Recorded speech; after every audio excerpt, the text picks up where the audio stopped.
வணக்கம் நண்பர்களே, வானிஷாவின் ஆடியோ நாவல் சேனலுக்கு உங்களை அன்போடு வரவேற்கிறோம். வானிஷாவோட காமெடி கலந்த அதிரடி காதல் கதைகள் உங்களுக்கு பிடிச்சிருந்தா லைக் பட்டனை அழுத்துங்க, உங்கள் நண்பர்களுக்கும் ஷேர் செய்யுங்க. பதிவுகள் போட்ட உடனே உங்களுக்கு தெரியணும்னா சப்ஸ்கிரைப் செய்யுங்க. உங்கள் கருத்துக்களையும் மறக்காம கமெண்ட்ல சொல்லுங்க. அங்கிருந்த மரத்தில் அப்படியே சாய்ந்து கண்ணை மூடிக்கொண்டான் இவன்.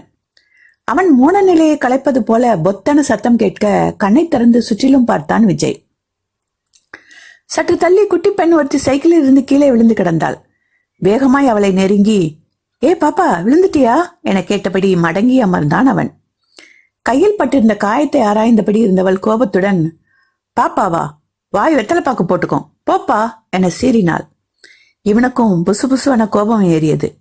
பாவப்பட்டு ஓடி வந்தா இந்த பாப்பாவுக்கு ஏத்தத்தை பாத்தியா, எக்காலத்தை பாத்தியா என எண்ணியவன், வயசுல பெரியவங்க கிட்ட இப்படித்தான் பேசுவியா, மிளகா வச்சு தேய்ச்சேன்னு வையே, உன் வாய் தான் வெத்தலை பாக்கு போட்டுக்கோ குட்டி பிசாசே என திட்டினான்.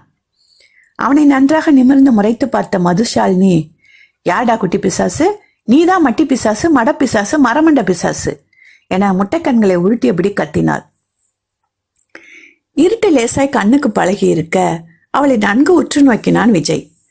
அழகான வட்ட வடிவ கண்கள் லேசர் பீம் போல கோபக்கணைகளை இவனை நோக்கி தொடுத்தபடி இருந்தன. கண்ணுக்குள்ள கத்தி வச்சிருக்காளோ, சதக்கு சதக்குன்னு இதயத்தை குத்துதே அது என முணுமுணுத்தான் விஜயவேல்.